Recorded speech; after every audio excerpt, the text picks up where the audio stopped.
Hi guys, and welcome to this week's Josh's Christmas vlog, Sunday Tribe video. I hope you've all had a really good week, and I'm getting excited for what we can do this week as we head towards Christmas. As you know, we're now in our third week of our 4-session series on and around the Christmas story, but also looking at these 4 words that I set out in the first video, which are life, truth, love, and grace.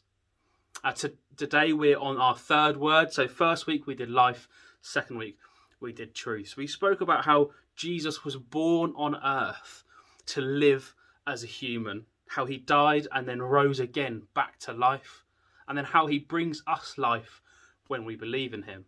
And then we spoke about the truth of the gospel being that he did that he died for us as if we were the only person on earth. And if we were the only person on earth, he would have done the same for each of us individually. And today we come on to our third word, which is love. Obviously, the Christian faith and the gospel, the whole story, all of this kind of Christianity, each of us individually in our faith is full of love and this theme of love. It literally is all the way through the Bible. God's love, Jesus' love, the love that we show each other. This is a major theme. So obviously it's quite easy in a sense to do a video about love and Christmas and the Christmas story. I mean, we look back to the verse I spoke about last week. For God so loved the world that he gave his one and only son. God loved us so much that he gave up his son to die a painful death. And Jesus loved us so much that he came and that he died. Love is a major theme throughout this whole story, and the gospel specifically, it's loads of stories about how Jesus showed love to the people around him and showed us how to love. But what I want to talk about today is the love that we see at Christmas. Now, Christmas, whether you are a believer in Christianity or whether you're not, even for people who don't believe the faith but don't have a faith and don't believe in the story of Christmas that we celebrate, still see love at Christmas. It's a time for families to come together. It's a time for us to show love by giving presents and receiving presents and just being in each other's presence. It's a real time of love. Any Christmas advert that you see is all about love. It shows generosity and love and family and people coming together.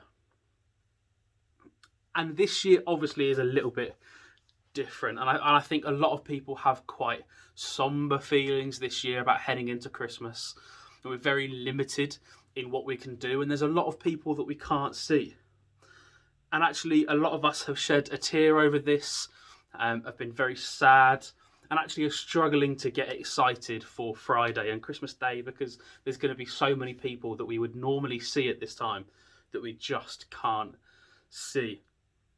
And what God has really spoken to me about this week is, I'm one of these people. I've been really sad the last week, in the last couple of days, about how all these people that we can't see and all the plans that we would normally have at Christmas and how these have changed. But God has really spoken to me this week that actually, it's a really blessed place to be, to look around you and see so many people that we love and so many people that love us that we can't see them all at Christmas. But these government regulations haven't allowed us enough space to see all the people that we love and that we love us. And that kind of realization for me has been like, yeah, this actually, don't get me wrong, it's going to suck. And part of this is going to suck, and part of this is going to be really tough to deal with. That there are going to be people that we've seen every year that we can't see this year at Christmas. But what a place to be in! What a privileged place we can be in, to be able to say that there's too many people that love us, and we have to sort of turn some away and say we can't see them. And I've kind of reminded myself this week of, those people who actually don't have that privilege. People who don't have the people around them, that even in a kind of a normal year, if everything was back to normal, the people that don't have people around them to come and see them or to show them love, people that don't feel loved this Christmas, it really puts it into perspective. It puts this Christmas into a real perspective for me anyway, and I kind of hope for you. I'm kind of sharing this because this has been something that God's spoken to me about the last week or two, really, is that it really does put it into perspective, that there's people in this world who don't have those people to love. Now, what I don't want to suggest is that we spend this Christmas being somber and thinking about them and wallowing about these people, but actually that it makes us excited for what we can do and not sad for what we can't do. We can see certain people. We're in a position in this country where we can see, the family that we live with, or whether you're in a bubble or whatever it is you do on Christmas Day, we can see people. We can celebrate Christmas just differently. So celebrate that. Be creative in how you do Christmas this year, whether it's Zoom or, whatever it is you do, be creative, but celebrate it. Because we know that we are in a privileged position this Christmas. And actually, what we can do this year as well, as we do every year, is remember that ultimately Jesus was born to sacrifice himself for us. So as we're sacrificing very little or sacrificing stuff this Christmas, remember that that is what we are celebrating, and that is what we can still celebrate this Christmas, that Jesus died and sacrificed himself for us so that we might live and so that we can love and be loved.